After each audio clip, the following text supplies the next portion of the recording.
अस्सलाम वालेकुम dear students. आज जो है फर्स्ट ईयर के कोर्स से जो चैप्टर फर्स्ट है उसको भी जो है डिस्कशन अब करते हैं। लेक्चर सीरीज़ में जो है स्टैक्योमेट्री जो है इस चैप्टर को स्टार्ट करते हैं। बहुत इंपॉर्टेंट चैप्टर है। इसमें मेरे ख्याल में अराउंड अबाउट 3 to 4 क्वेश्चन जो है ये मस्ट जो है आपको मिलते हैं। तो कोशिश करें कि how you have to solve the problem, किस तरह जो है इन क्वेश्चन को आसान बनाने में किस तरह जो है इन क्वेश्चन को हम सॉल्व करते हैं। तो फर्स्ट ईयर में जो है ये स्टैक्यू जो है स्टैक्यू, तो जनरली जो है अगर आप देखें तो स्टैक्यू का मतलब है एलिमेंट। इसको जो है हम डिस्क्राइब करते हैं स्टैक्यू वर्ड जो है it stand for the elements. ये जो वर्ड है स्टैक्यू तो it is describe for the element के ये एलिमेंट्स के लिए। मेट्रिक का मतलब है मेजरमेंट कि यहाँ पे जो है इसमें हम क्या करते हैं स्टैक्योमेट्री जो है इसमें हम जो है एलिमेंट्स की मेजरमेंट करते हैं। एलिमेंट्स की मेजर मीन्स एलिमेंट की क्वांटिटेटिव और क्वालिटेटिव एनालिसिस, क्वांटिटेटिव भी हो और या क्वालिटेटिव मेजरमेंट हो तो उनको जो है यहाँ पे डिस्क्राइब करते हैं। अच्छा, स्टैक्योमेट्री में हम आमतौर पे जो है एक होते हैं आप लोगों के पास रिएक्टेंट्स, एक अगर आप देखें तो दूसरा जो है यहाँ पे प्रोडक्ट है। रिएक्टेंट्स की जो है हम क्या करते हैं क्वांटिटी आप लोगों को गिवन होती है, the quantity of the reactant आपको गिवन होती है एंड क्वांटिटी मीन्स अमाउंट। यहाँ पे क्वांटिटी का मतलब यहाँ पे क्या है अमाउंट जो है आपको गिवन होगा and you have to find the quantity of product. Product की क्वांटिटी को आपने फाइंड आउट करना है। रिएक्टेंट की वैल्यू गिवन होगी और प्रोडक्ट की क्वांटिटी को आप लोगों ने क्या करना है इसको फाइंड आउट करना है। सो प्रोडक्ट की क्वांटिटी जो है रिएक्टेंट के विद रेफरेंस टू रिएक्टेंट आप लोगों ने फाइंड आउट करना है। क्या मतलब है इसका? लेट्स सपोज मेरे पास हाइड्रोजन है and if it combine with oxygen, यहाँ पे जो है आप लोगों के पास ये वाटर जो है प्रोड्यूस करता है, बैलेंस केमिकल इक्वेशन है। सो अगर आप देखिए मैं इसको इस तरह डिस्क्राइब करूँ कि 2 मॉलिक्यूल ऑफ हाइड्रोजन कंबाइन होते हैं with 1 molecule of oxygen, you will get 2 molecule. तो क्वांटिटी क्या है? हाइड्रोजन की क्वांटिटी इज केमिकल, ये रिएक्टेंट्स है। ये क्या है? ये रिएक्टेंट्स है। These are the reactants. और ये अगर आप लोग देखें ये प्रोडक्ट्स है, इनको हम डिस्क्राइब करते हैं ये प्रोडक्ट्स है। अगर आप इस इक्वेशन में देखें तो यहाँ पे जो है हाइड्रोजन के 2 मॉलिक्यूल आपको गिवन है और यहाँ पे 1 मॉलिक्यूल ऑक्सीजन का और यहाँ पे 2 मॉलिक्यूल जो है। अगर मैं ये कहूँ कि मेरे पास 2 मॉलिक्यूल हाइड्रोजन के हैं, 2 मॉलिक्यूल हाइड्रोजन के हैं, 1 मॉलिक्यूल ऑक्सीजन का है, तो 2 मॉलिक्यूल ऑफ वाटर प्रोड्यूस होते हैं। अगर मैं आपको ये कहूँ ये क्वांटिटी ऑफ द रिएक्टेंट है और ये क्वांटिटी ऑफ द प्रोडक्ट के, ये 1 कंबाइन होकर 2 प्रोड्यूस करता है, ये प्रोडक्ट की क्वांटिटी है। अच्छा, मैं यहाँ पे एक दूसरा पॉइंट ये लिख देता हूँ कि लेट सपोज जो है यहाँ पे जो है ये अगर इसको मैं डबल कर लूँ, ये जो है डबल हो जाए तो 2 का डबल 4 आता है और 1 का डबल 2 जो है आ जाता है। अगर ये कंबाइन होते हैं, अगर 4 मॉलिक्यूल ऑफ हाइड्रोजन कंबाइन होते हैं with 2 molecule of oxygen, you will gate, अगर इनकी रिएक्टेंट की क्वांटिटी डबल होती है तो ये भी डबल हो जाएगा। तो there is no complex mathematics, it's a simple points है। अगर ये क्वांटिटी रिएक्टेंट्स की क्वांटिटी इंक्रीज होती है तो डेफिनेटली प्रोडक्ट भी इंक्रीज होगा। अगर मैं यहाँ पे आपको ये कहूँ कि लेट सपोज ये 2 है, ये 20 हो, तो 20 के लिए मुझे कितने molecule of oxygen? 10 molecule of oxygen चाहिए। तो how many molecule of water will produce? 20 molecule of water will produce. ये सिंपल मैथमेटिक्स है एंड जस्ट ओनली जो है। तो देखें कि ये क्वांटिटी में मुझे मॉलिक्यूल में गिवन है। अगर मैं अब इसको मोल में एक्सप्रेस करूं, 2 mole of hydrogen 1 mole of oxygen produces 2 mole of water. 2 mole of hydrogen, mole क्या है? क्वांटिटी है, ये भी क्वांटिटी को डिस्क्राइब करता है। The amount of the substance को डिस्क्राइब करने के लिए मोल को यूनिट को यूज करते हैं। तो if we have 2 mole, 1 mole produces 2 mole. If we double करते हैं 4 mole of hydrogen 2 mole of oxygen, you will get 4 mole of water. If you have 20 mole of hydrogen combined with the 10 mole, 2:1, देखिए 2:1 है। अगर मैं in zero को जो है क्या कर लेता हूँ, इसको जो है हाइड कर लेता हूँ, अगर आप देखिए इसको छुपा रहा हूँ तो फिर वही रेशो आप लोगों के पास 2:1 के साथ आ रही है। कम्बिनेशन क्या है? 2:1 है और यहाँ पे 20, 10, 20 प्रोड्यूस होगा। अगर मैं इसको यहाँ पे लिख दो 200 मोल, तो 100 मोल of oxygen, you will get 200 mole of water. अगर मैं यहाँ पे ये लिख दूँ कि 2000 mole of oxygen, hydrogen with the 100,000 जो है आप लोगों के पास 1000 mole of the oxygen, you will get जो है यहाँ पे आप लोगों के पास क्या होगा? 2000 mole of water जो है ये प्रोड्यूस होगा। तो stoichiometry quantity of the reactant and quantity of the product दोनों को बैलेंस केमिकल इक्वेशन से एक्सप्रेस कर रहा हूँ। तो ये मोल के बेस पे मैंने डिस्कशन की है। मैं एक और पॉइंट से डिस्कशन कर रहा हूं कि ये 2 मोल्स ऑफ हाइड्रोजन है और ऑक्सीजन है और यहां पे 2 mole of water. 2 mole of hydrogen is equal to 4 gram, 1 mole of oxygen is equal to 32 gram, and you have to write 2 multiplied 18 gram. 36 gram इस साइड पे, 36 ग्राम उस साइड पे भी रिएक्ट कर रहा है। लेट्स सपोज अगर मैं 8 ग्राम लेता हूं तो यहां पे जो है ये 32 का डबल क्या हो जाएगा, तो 4 का डबल 8 है, 32 का डबल क्या होगा 64, तो 32 मल्टीप्लाई 2 भी लिख सकते हैं, या बस आप लोग 64 भी यहां पे लिख सकते हैं। तो यहां पे आप लोगों के पास 72 ग्राम ऑफ वाटर प्रोड्यूस होगा। अब यहां पे द रिएक्टेंट जो है that describe quantity describe in mass, ये मास में डिस्क्राइब हो रहा है, यहां पे द रिएक्टेंट की क्वांटिटी डिस्क्राइब हो रही है, प्रोडक्ट की क्वांटिटी डिस्क्राइब हो रही है मास में। तो मैं डिफिनीशन की तरफ आ रहा हूं कि stoichiometry the branch of chemistry where we have to study the quantitative relationship between the amount of reactant and product represented by a balanced chemical equation. The quantitative relationship between the amount of reactant, either जो है अगर आप molecule के level पे बात करते हैं तो मॉलिक्यूल पे एक रिएक्टेंट की क्वांटिटी डिस्क्राइब मॉलिक्यूल में, प्रोडक्ट की क्वांटिटी भी डिस्क्राइब मॉलिक्यूल में। अगर आप इसको मोल में डिस्क्राइब करना चाहते हैं तो मोल की क्वांटिटी, रिएक्टेंट की क्वांटिटी मोल में और प्रोडक्ट की क्वांटिटी मोल में। अगर आप जो है इसको मास में डिस्क्राइब करते हैं, रिएक्टेंट की क्वांटिटी मास में और प्रोडक्ट की क्वांटिटी मास में, तो ये मास रिलेशन, ये मोल रिलेशन और ये मॉलिक्यूल रिलेशन है। अगर आप इसको जो है नंबर से डिस्क्राइब करते हैं वो बाद में जो है डिस्कशन करते हैं, लेकिन ये है कि the branch of chemistry where we have to study the quantitative relationship between the amount of reactant and product represented by a balanced chemical equation, that branch is known as stoichiometry। उसको stoichiometry से describe करते हैं। stoichiometry में अगर आप लोग देखिए इसमें 2 क्वेश्चन जो है मेन हमने टारगेट करने, we have to solve 2 types of question. 2 types of question जो है पूरी stoichiometry में हमने, रिएक्टेंट की क्वांटिटी गिवन होगी, द क्वांटिटी ऑफ रिएक्टेंट ये गिवन होगी, and you have to find the quantity of the product, इसको फाइंड आउट करना है। एक क्वेश्चन ये होगा। सेकंड क्वेश्चन ये है कि the quantity of the product जो है आप लोगों को गिवन होगी, क्वांटिटी ऑफ प्रोडक्ट ये क्या होगी, ये गिवन होगी, ये वैल्यू आप लोगों को गिवन होगी, and you have to find the quantity of the reactant की क्वांटिटी को आप लोगों ने फाइंड। ये 2 क्वेश्चन है जिनको आप लोगों ने क्या करना है, इस जो है चैप्टर में हमने डिस्क्राइब करने हैं। जितने भी क्वेश्चंस होंगे सब के सब जो है हमने इसी के बेस पे जो है सॉल्व करने हैं। लेट सपोज जो है इसका मतलब क्या है, मैं यहाँ पे एक क्वेश्चन लिखता हूँ और क्वेश्चन ये है कि इफ लेट सपोज इफ मैं यहाँ पे रिप्रेजेंट करता हूँ कि 2 moles of hydrogen are allowed to react, hydrogen gas are allowed to react with 1 mole of बल्कि 2 mole of chlorine gas, 2 mole of chlorine gas, ठीक है। how many moles of the product will be formed? So how calculate how many mole of product ये are formed, तो कितने मोल जो है product की formation होगी। तो आप लोगों को केमिकल इक्वेशन भी गिवन होगा, ये हाइड्रोजन है, if it combine with the chlorine you will gate जो है 2 हाइड्रोक्लोरिक एसिड। तो आप लोगों को बिल्कुल बैलेंस केमिकल इक्वेशन गिवन होगा और क्वेश्चन भी आपको गिवन होगा। देखिए क्वेश्चन ये है कि पहले तो इस पॉइंट को केमिकल इक्वेशन को देखिए, 1 मोल ऑफ हाइड्रोजन के लिए we need 1 mole of chlorine, तो it will produce 2 mole of hydrochloric acid. Question ये इफ 2 मोल ऑफ हाइड्रोजन, अगर ये 1 से 2 हो जाए और यहां पे फिर क्या लिखा है कि 2 mole are allowed to react with 2 mole और ये भी 2 मोल हो जाए, इसका मतलब ये है कि ये एक रिएक्टेंट है और एक रिएक्टेंट, ये इन दोनों की क्वांटिटी मुझे तो गिवन है, लेकिन मुझसे क्या डिमांड कर रहे हैं, प्रोडक्ट फॉर्म। प्रोडक्ट क्या HCl है, तो how many moles of the product will be form, कितने मोल्स ऑफ प्रोडक्ट फॉर्मेशन होगा। अगर ये क्वांटिटी 1 मोल 2 मोल प्रोड्यूस करता है, अगर मैं इनकी क्वांटिटी को डबल करता हूं तो ये भी डबल हो जाएगा, तो यू विल गेट 4 मोल। तो मतलब क्या है कि quantity of the reactant given है and you have to find the quantity of product. Product की क्वांटिटी जो है यहां पे आप लोगों ने फाइंड आउट करनी है।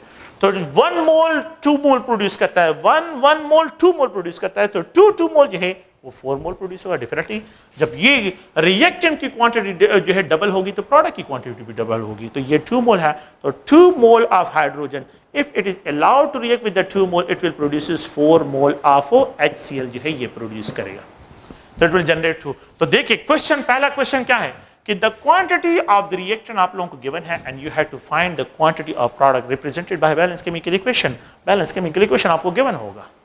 So the branch of chemistry where we have to study the quantitative relationship between the amount of reactant and product represented by a balanced chemical equation, ये जो है chemical equation। तो मैंने यहाँ पे क्या करना है, मेरे पास यहाँ पे ये reactant है इस साइड पे और ये product है। reactant की quantity मुझे given है, ये given है, और मैंने यहाँ पे product की quantity को find out करना है। second point क्या है, second point जो है यहाँ पे ये describe करते हैं। मैं एक another question इस तरह लिखता हूँ कि if let's suppose for the production of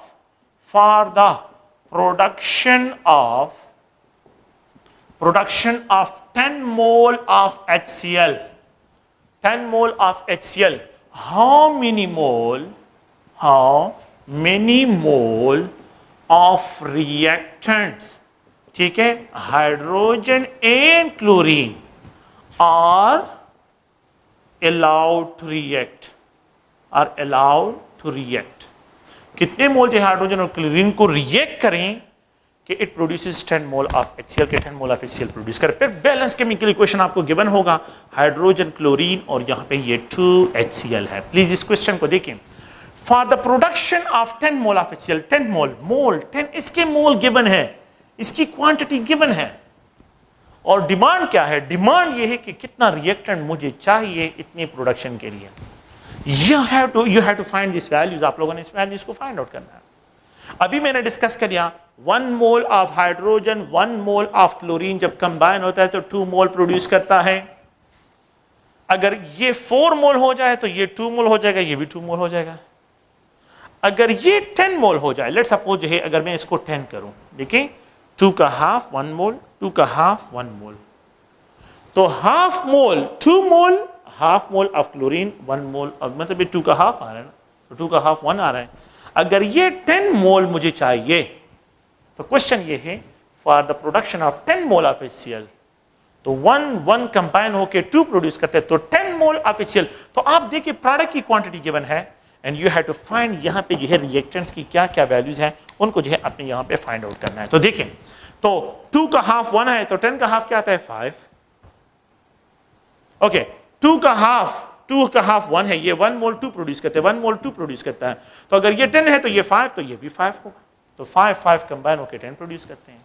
simple सी बात है, 1 कंबाइन होकर 2 प्रोड्यूस करें, अगर 2 कंबाइन तो 4 होगा, अगर 3 कंबाइन होता है तो यहां पे देखें ये 1 से 2, यहां पे जो है ये 1 से 2, जब इसको डबल कर रहा हूं, जब ये डबल हो रहा है तो यहां पे ये डबल हो रहा है, जब इसको 3 टाइम, ये भी 3 टाइम इंक्रीज, तो 3 time of 2 is equal to 6।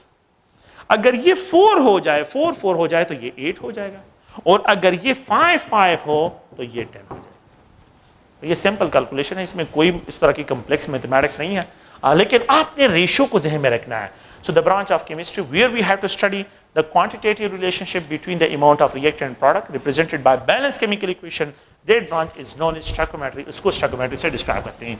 अच्छा, तो हम ये तो खैर जनरल जो है इसको रिप्रेजेंटेशन करने के लिए, इसकी डिफिनीशन के लिए मैंने ये बातें लिखी हैं, लेकिन ओवरऑल क्या है, overall how you have to solve the problem को किस तरह यहाँ पे सॉल्व करते हैं।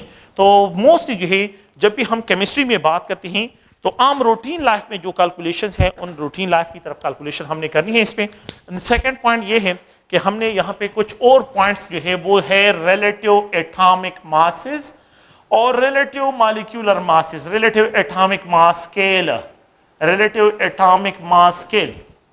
ये जो है SI सिस्टम में जो है एक सिस्टम है, SI सिस्टम इंटरनेशनल में जिस तरह आप जो है कि यूनिट यूज करते हैं और वो है मीटर, तो metre is most use for the length के लिए इसको यूज करते हैं। इसके अलावा जो है अगर आप टाइम के लिए देखते हैं तो टाइम के लिए हम सेकंड यूनिट यूज करते हैं।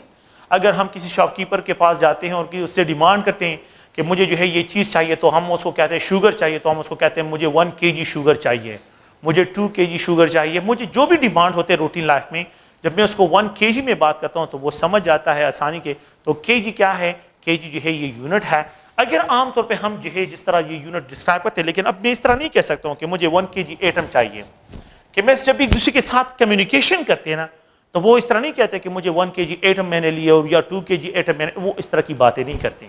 वो क्या करते हैं, वो रिलेटिव एटॉमिक मास स्केल जो है उनको यूज करते हैं और इसके बेस पे जो है डिस्कशन करते हैं। तो मोस्टली मोल और रिलेटिव एटॉमिक मास स्केल आमतौर पे जो है अगर बिल्कुल जो है बेसिक में जो है मैं चले जाऊं और बिल्कुल इसको बेसिकली जो है डिस्क्राइब करते हैं, तो अगर आप लोग देखिए ये जो है आप लोगों के पास एक बैलेंस है और इस बैलेंस में जो है अगर मैं एक शॉपकीपर से डिमांड करता हूँ कि मुझे 1 kg पोटैटोस चाहिए, तो जब मैं उससे डिमांड करता हूँ तो पहला पॉइंट ये है कि मुझे 1 kg पोटैटोस चाहिए, तो मैंने उसको 1 kg पोटैटोस का नाम बता दिया कि मुझे 1 kg। तो वो पहले क्या करता है, वो पहले 1 kg स्टोन को जो है एक जगह पे बैलेंस में रख देता है और फिर उसके बाद यहाँ पे पोटैटोस या शुगर रखना शुरू कर लेता है।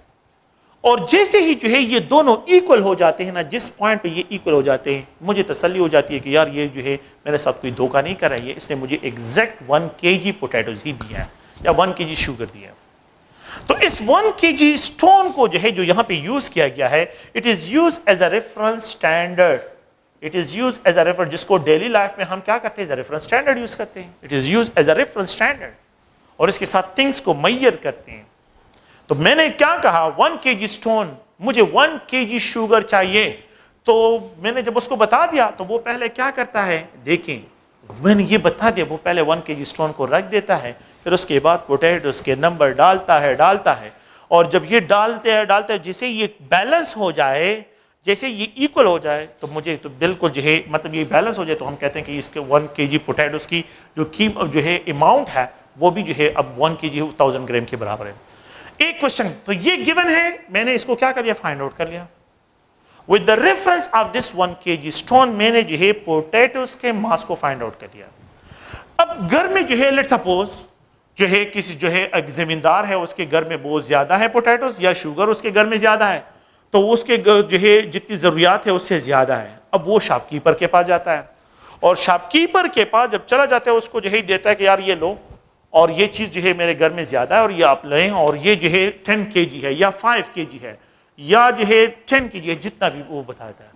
अब शॉपकीपर क्या करता है, शॉपकीपर जो है अपनी तसल्ली के लिए हो उसको जो है बैलेंस में रखता है। तो जब वो उसको कहता है, किसान कहता है कि 10 kg पोटैटोस है, तो वो पहले यहाँ पे पोटैटोस को रख देता है, पहले kg बैलेंस में पोटैटोस को यहाँ पे रख देता है। और ये जो है वो जनरली जो है किसान ने कहा है कि यार ये 10 kg पोटैटोस है, मैंने 10 kg पोटैटोस आपको दिए हैं, 10 kg है।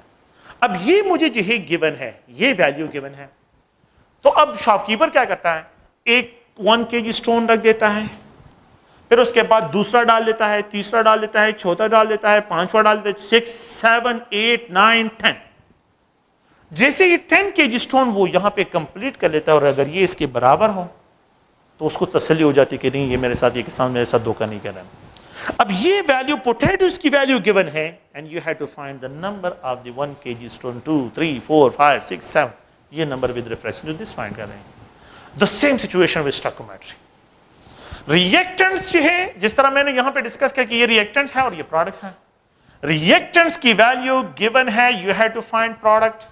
सेकेंड पॉइंट में गिवन है, ये वैल्यू गिवन है, you have to find reactant की क्वांटिटी। ये दो क्वेश्चंस हैं। देखें, एक जगह पे 1 kg नाउन है, मैं पोटैटोस को फाइंड आउट करो, दूसरी जगह मुझे पोटैटो नाउन है, मैं kg को फाइंड आउट कर रहा हूं।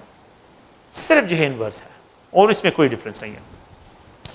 इसी तरह साइंटिस्ट जब आते हैं और वो एटम्स की तरफ आते हैं, एटम्स की मेजरमेंट करते हैं, तो एटम्स को केजीज में डिस्क्राइब नहीं कर सकते, तो उनके लिए उन्होंने एक अनदर स्केल जो है साइंटिफिक लैंग्वेज, एक अनदर स्केल जो है उन्होंने ड्राइव किया, that is called relative atomic mass scale. Relative atomic mass scale. अच्छा, रिलेटिव एटॉमिक मास स्केल में ये kg + 1 kg स्टोन, मेरे ख्याल में आप लोगों ने जो है बैटरक में ये पढ़ा होगा कि ये जो है 1 kg स्टोन जो होता है, it is used as a reference standard, और ये प्लैटिनियम से बना होता है और इसको जो है पेरिस के साइंटिफिक म्यूजियम में जो है वहां पे रखा हुआ है 25 डिग्री सेंटीग्रेड पे। तो पेरिस में साइंटिफिक म्यूजियम है और जितनी भी जो है इंटरनेशनल मेजरमेंट होती है, यूनिट्स होते हैं, वो सब के जो रेफरेंस स्टैंडर्ड होते हैं वहां पे उन्होंने स्टोर किए हुए हैं। तो वहां पे जो है उन्होंने स्टोर किया हुआ है, वो वहां पे जो है। इसी तरह रिलेटिव एटॉमिक मास स्केल में जो है, जो एटॉमिक मास स्केल है, साइंटिस्ट जो एटम के मासेस को फाइंड आउट करने के, एलिमेंट के एटम के मासेस को फाइंड आउट करने के लिए उन्होंने रिलेटिव एटॉमिक मास। अच्छा, रिलेटिव का मतलब क्या है? मैं यहां पे रिलेटिव में ये है कि एक रेफरेंस स्टैंडर्ड होगा और इस रेफरेंस स्टैंडर्ड के साथ अननोन की क्वांटिटी को आप मेजर करते हैं, रिलेट करते हैं। रिलेट करना, इसके मास के साथ पोटैटोस के मास को मैं रेफरेंस स्टैंडर्ड रिलेट कर रहा हूं। रिलेटिव का मतलब ये है। अब अगर मैं यहाँ पे जो है जिस तरह 1 kg स्टोन, तो उन्होंने साइंटिस्ट ने एटॉमिक मास स्केल में जो है कार्बन को is use as a reference standard, carbon को जो है उन्होंने as a reference standard use किया हुआ है. So the carbon atom is use as a reference. 1 carbon 12 atom, 1 carbon 12 isotope, carbon 12 isotope की बात कर रहा हूं, इसमें 6 प्रोटॉन, 6 न्यूट्रॉन, 6 इलेक्ट्रॉन्स होते हैं. तो ये जो है that is equal to 12 atomic mass unit के बराबर है. 1 atomic mass unit is equal to, और 1 carbon 12 atom is equal to 12 atomic mass unit. Please इसको देखें.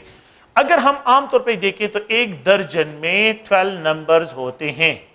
एक दर्जन में 12 नंबर्स होते हैं. एक दर्जन में एक दर्जन में 12 नंबर्स होते हैं. एक कार्बन 12 एटम में 12 एटॉमिक मास यूनिट्स होते हैं. अगर मैं ये कहूं कि a single atomic mass unit में कितने कार्बन 12 एटम्स होंगे, तो वी कैन आल्सो डिस्क्राइब कि ये क्रॉस हो जाएगा और ये. तो 1 atomic mass unit is equal to 1/12 part of carbon 12 atom. 1/12 मैंने क्रॉस कर लिया, तो it is equal to 1/12 part of carbon 12 atom. तो जो एटॉमिक लेवल है, माइक्रोस्कोपिक दुनिया है, माइक्रोस्कोपिक दुनिया, मैक्रो नहीं माइक्रो, माइक्रोस्कोपिक दुनिया में जब भी एक एटम के लेवल पे हम बात करते हैं तो उसके लिए एटॉमिक मास स्केल यूज करते हैं और it is use as a reference standard. तो आप लोग देखें, जिस तरह हम जो है एक दर्जन है, तो एक दर्जन में 12 नंबर. अगर मैं यहां पे लिखूं कि एक नंबर में कितने दर्जन होंगे, अ सिंगल नंबर में 1/12 ऑफ दर्जन नंबर होंगे, 1/12 पार्ट ऑफ दर्जन होंगे. अ सिंगल नंबर में कितने दर्जन होंगे, 1/12 पार्ट ऑफ दर्जन होंगे. बिल्कुल इसी तरह कि एक कार्बन 12 एटम में 12 एटॉमिक मास यूनिट होते हैं, तो एक ही म्यू में 1/12 कार्बन 12. अब क्या करना है देखिए पास में प्लीज. ये तो मैं रेफरेंस स्टैंडर्ड यूज करता हूं, लेकिन it is use for the atom mass scale में जो है एटॉमिक जो एटॉमिक मास स्पेक्ट्रोमीटर हमने डिस्कस किया था, तो वहां पे हमने इसको डिस्कस करना था, वहां पे हमने इसको डिस्क्राइब किया था. वो अगर आप लोगों को याद हो, रिलेटिव एटॉमिक मास स्केल वहां पे जो है मतलब प्रेजेंट होता है. अगर आप लोग देखें, अब हम मैं ये जनरल बैलेंस ले रहा हूं, it is use as a reference standard. ये रेफरेंस स्टैंडर्ड है. 1 AMU is equal to 1/12 part of carbon 12 atom. 1 AMU is equal to 1/12 part of carbon 12 atom. ये 1/12 part of carbon 12 atom है. मैं क्या करता हूं, मैंने एक एटम को यहां पे रख दिया. ये पोटैटो नहीं है, एक एटम है. अब मैं एटम के लेवल की दुनिया में आ जाता हूं. एक एटम को यहां पे रख दिया और इसके मास को मेजर करने के लिए मैंने एक 1/12 ऑफ कार्बन 12 एटम यहां पे डाल दिया है. 1/12 कार्बन 12 एटम का पार्ट जो है वो मैंने यहां पे डाल दिया. अगर ये दोनों बैलेंस हो जाए, what should be the mass of this. ये इसका तो मुझे पता है कि ये 1 AMU के बराबर है. अगर ये दोनों एक सिंगल 1/12 ऑफ कार्बन 12 मैंने बराबर ऐड कर लिया और ये दोनों बैलेंस हो जाए, इसका मतलब है इस अननोन एलिमेंट का जो मास होगा वो 1 AMU के बराबर है. जिस तरह मैं यहां पे लिख देता हूं कि मेरे पास जो है यहां पे पोटैटो पड़े हैं, ये पोटैटोज हैं, पोटैटोज, और मैं यहां पे 1 kg स्टोन रख देता हूं. और अगर ये 1 kg स्टोन यहां पे मैंने रख दिया है और ये जो है बराबर हो जाए, तो इसका मास क्या होगा, 1 kg के बराबर होगा कि नहीं. बिल्कुल इस तरह एक एटम मैंने यहां पे रख दिया है और एक एलिमेंट का एक एटम यहां पे रख दिया और यहां पे 1/12 ऑफ कार्बन 12 एटम एक यहां पे डाल दिया और ये दोनों बैलेंस हो जाए, इसका मतलब ये हुआ कि इस एटम का मास 1 AMU के बराबर है. अगर मैं एक अननोन एलिमेंट को यहां पे रख देता हूं, उसका एटम यहां पे रख देता हूं, मैं एक 1/12 ऑफ कार्बन 12 एटम यहां पे रख दूं, नॉट बैलेंस. मैं दूसरा रख दूं, नॉट बैलेंस. तीसरा रख दूं, नॉट बैलेंस. फोर्थ वन रख दूं, मैं 1/12 ऑफ कार्बन 12 एटम यहां पे रख दूं, ये बराबर हो जाए. What will be the mass of this unknown element. 10 atomic mass unit के बराबर होगा. So the relative atomic mass scale को हम क्या करते हैं, डिफाइन इस तरह करते हैं, इस तरह हम जो है डिस्क्राइब करते हैं. देखिए 1/12 पार्ट कि the mass of an atom, the mass of an atom of an element, एक एलिमेंट का एक एटम का mass that relate with the 1/12 part of carbon 12 atom, ठीक है, is known is the relative atomic mass के लिए उसका relative atomic mass जो है डिस्क्राइब होगा. सो इट इज डिस्क्राइब कि इट इज द कंपैरिजन है, क्या है, 1/12 part of A carbon, 1/12 part of carbon 12 atom, और ये यहां पे atom, a single atom of the element है. सो कंपैरिजन है जस्ट ओनली जो है एक एटम का mass with the how many number of 1/12 part of carbon 12 atom के साथ इसकी कंपैरिजन को जो है यहां पे डिस्क्राइब करते हैं। तो ये एज अ रेफरेंस स्टैंडर्ड जो है यहां पे यूज करते हैं। Now we know that 1 mole of carbon 12 atom, एक कार्बन 12 एटम में 12 AMU होते हैं, लेकिन 1 मोल में 12 ग्राम्स होते हैं, नॉट 12 AMU। 1 मोल में 12 ग्राम्स होते हैं, not 12 AMU। Atomic mass unit को ग्राम में एक्सप्रेस करें moles, and we can describe 1 mole में 6.022 into 10 raised to power 23 carbon 12 atoms होते हैं। एक मोल ये एक एटम ऑफ कार्बन 12 और यहां पे इतने कार्बन 12 एटम। अगर आपके पास 6.022 into 10 raised to power 23 carbon 12 atoms हो तो उसका मास 12 ग्राम के बराबर है। अगर आपके पास Avogadro number of carbon 12 atom हो तो उसका मास 12 ग्राम के। एक कार्बन एटम का मास किसके बराबर होगा? एक कार्बन एटम का मास किसके बराबर होगा?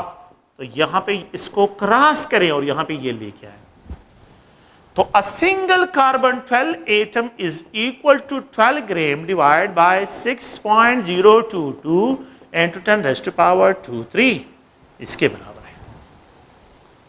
ये इक्वेशन नंबर 1 है और ये इक्वेशन नंबर 2 है। देखें equation 1, now putting the value of equation 1 in equation 2, sorry equation 2 in equation 1, 1 AMU is equal to 112 multiplied, देखें 112 multiplied ये 1 कार्बन 12 एटम इसके बराबर, ये 1 कार्बन 12 एटम है कि नहीं? तो 1 carbon 12 atom is equal to 12 gram divide by 6.022 in 10 raised to power 23 है। वी कैन कैंसल, यहां पे कैंसल हो जाएगा। 1 atomic mass unit is equal to 1 gram divide by 6.022 in 10 raised to power 2, इन दोनों का रेशियो निकालें 1.64 इन 10 raised to power -2 जो है यहां पे 24 ग्राम इसके बराबर है। ठीक है, तो यहां पे अगर 1.6 × 10 raised to power -24 ग्राम के बराबर है, इतने ग्राम्स होते हैं। तो एक एटॉमिक मास यूनिट जो है मास में ग्राम में 1.6 × 10 raised to power -24 ग्राम के बराबर है। ये आप लोगों के पास इसके पॉइंट है। ये एक एटॉमिक मास यूनिट इतने ग्राम के बराबर है। अगर आप लोग देखें, मैं इसको जनरली जो है यहाँ पे डिस्क्राइब करता हूँ क्योंकि अक्सर इस तरह के पॉइंट भी आ जाते हैं। 1 atomic mass unit is equal to 1.6 × 10 raised to power -27 kg के बराबर है। 1 atomic mass unit is equal to 1.6 × 10 raised to power -24 gram के बराबर है। 1 atomic mass unit is equal to 1.6 × 10 raised to power -21 milligram के बराबर है। मिलीग्राम में जो है हर एक में 3 का डिफरेंस आ रहा है। 1 AMU is equal to 1.6 × 10 raised to power -18 microgram. 1 atomic mass unit is equal to 1.6 × 10 raised to power -15 nanogram. 1 atomic mass unit is equal to 1.6 × 10 raised to power -12 nano जो है picogram. And 1 atomic mass unit is also equal to a mass of a single proton. 1 atomic mass unit is also equal to a mass of a single neutron. 1 atomic mass unit is also equal to a single hydrogen atom. A single hydrogen atom के बराबर होता है। ठीक है, तो ये सब के सब अगर आप देखें, एक hydrogen atom 1 atomic mass unit, एक न्यूट्रॉन का मास 1 एटॉमिक मास यूनिट, एक प्रोटॉन का मास 1 एटॉमिक मास यूनिट। तो अगर 6 प्रोटॉन हो तो 6 एटॉमिक मास यूनिट, अगर 10 प्रोटॉन हो तो 10 एटॉमिक मास यूनिट। और इसमें इतने केजीज होते हैं, इतने ग्राम्स होते हैं, इतने मिलीग्राम्स होते हैं, इतने माइक्रोग्राम्स होते हैं, इतने नैनोग्राम्स होते हैं, इतने पाइकोग्राम्स होते हैं, इतने प्रोटॉन्स होते हैं, इतने न्यूट्रॉन्स होते हैं और इतने हाइड्रोजन एटम्स के लिए डिस्क्राइब होते हैं। तो ये अगर आप लोग देखें जनरल जो है रिलेटिव एटॉमिक मास स्केल में जो है हम इस तरह डिस्क्रिप्शन करते हैं कि यहाँ पे 1/12 पार्ट ऑफ कार्बन 12 एटम के साथ इनकी कंपैरिजन करते हैं। So the number of atomic mass unit, number of atomic mass unit, the how many atomic mass unit, बल्कि इस तरह भी लिख सकते हैं how many AMU, how many atomic mass unit are there, एन मैं इसको डिस्क्राइब करता हूं 10 जो है gram of an element how many atomic mass unit, आसान सा पॉइंट 1 AMU, ये रिलेशन याद रखिए 1.6 × 10⁻²⁴ ग्राम। तो ये पॉइंट जहन में रखें, हाउ मेनी AMU, मुझसे डिमांड इसकी है, मुझे ये वैल्यू गिवन है, तो यहाँ पे 10 ग्राम, जस्ट ओनली क्रॉस करें, तो ये क्रॉस करें, cross 1.6 × 10⁻² gram is equal to 10 gram multiplied by 1 AMU divided by 1.6 × 10⁻²⁴। तो ये यहाँ से क्रॉस करें, वहाँ पे लेके जाए, you will get x AMU. How many AMU are there if 10 gram of an element? How many, next question देखें, how many a जो है यहाँ पे ग्राम्स, अब ग्राम्स की बात कर रहा हूँ,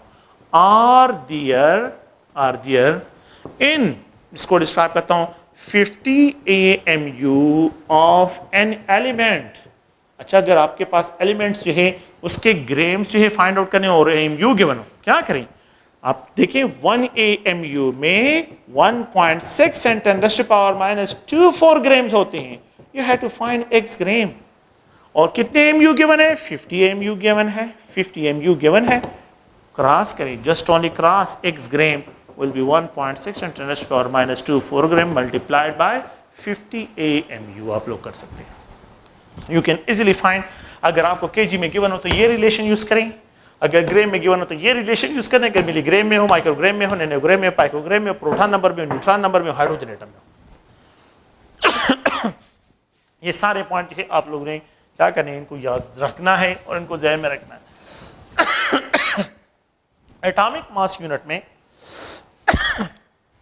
एक दूसरा पॉइंट है कि how you have to calculate the number of atoms, number of atoms की कैलकुलेशन किस तरह करते हैं, how you have to calculate the number of atoms. तो पहला क्वेश्चन ये है, हाउ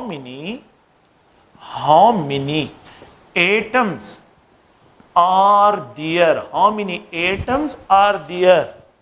इस क्वेश्चन को देखें कि यहाँ पे how many atoms are there, how many atoms of heliums जो है, हाउ मेनी एटम्स ऑफ में यहाँ पे सोडियम, ऑक्सीजन हो, जो भी हो एलिमेंट्स जो है सोडियम, आर देयर इन, मैं रिप्रेजेंट करता हूँ 230 AMU of sodium. If we have 230 atoms of AMU of sodium, how many atoms, इसमें कैलकुलेट करें नंबर ऑफ एटम्स को। देखें इस क्वेश्चन को, a single sodium atom is equal to 23 AMU. A single sodium atom is equal to 23 AMU. If we have 230 AMU, देखिए 23 के साथ एक जीरो लग गया, आसान सी बात है, 1 के साथ जीरो लगाएं 10 AMU, तो क्रॉस जो है आप क्या करें, सोडियम एटम को फाइंड आउट करें, आसान सा पॉइंट, 23 के साथ जीरो लग गया तो 1 के साथ भी जीरो लग जाएगा। We can find XNA into 23, cross multiplication करें इसकी, ठीक है, और यहाँ पे जो है ये 20 जो है 2300 AMU, 230 AMU into 1 sodium atom. क्या करें, 23 को यहाँ पे क्रॉस करें, 23 क्रॉस में 10 रह जाएगा। मैंने तो कहा ना कि 23 के साथ जीरो लगा तो यहाँ पे 1 के साथ भी जीरो लगा। तो अगर आप लोग देखें तो how many atom will be there, 10 sodium atom will be there, the number of atom will be 10। ये दो क्वेश्चन जो है, एक और क्वेश्चन भी है, वो क्वेश्चन भी देखें नंबर ऑफ एटम में। सेकंड क्वेश्चन जो है ये है कि how many AMU are there, how many AMU are there in, जो है यहाँ पे डिस्क्राइब करता हूँ 40 atoms of 40 molecules or atoms of helium.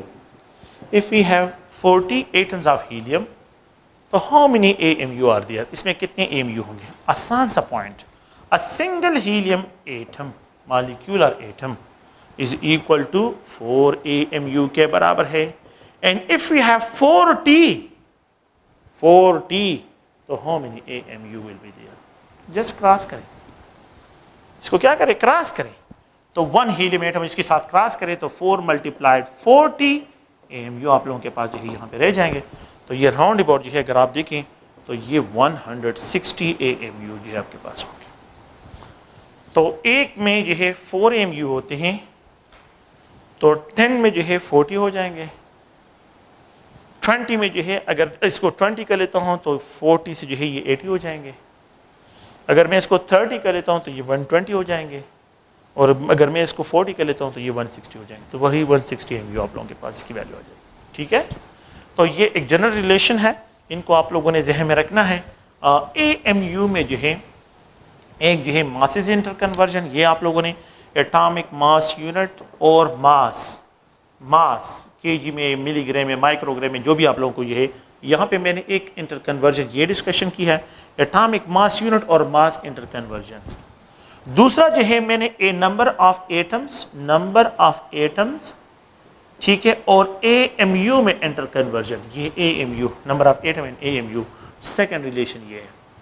Third relation जो है अगर आप देखिए 1 AMU is equal to 1/12 part of carbon 12 atoms. तो थर्ड रिलेशन जो है ये है। ठीक है, तो इन तीन रिलेशन को आप लोगों ने जहन में रखना है, और ये जो है इंट्रोडक्शन है अबाउट द स्टोइकोमेट्री से जो है इंट्रोडक्शन है। ठीक है, ओके, थैंक यू। नेक्स्ट जो है इंशाल्लाह मोड पे डिस्कशन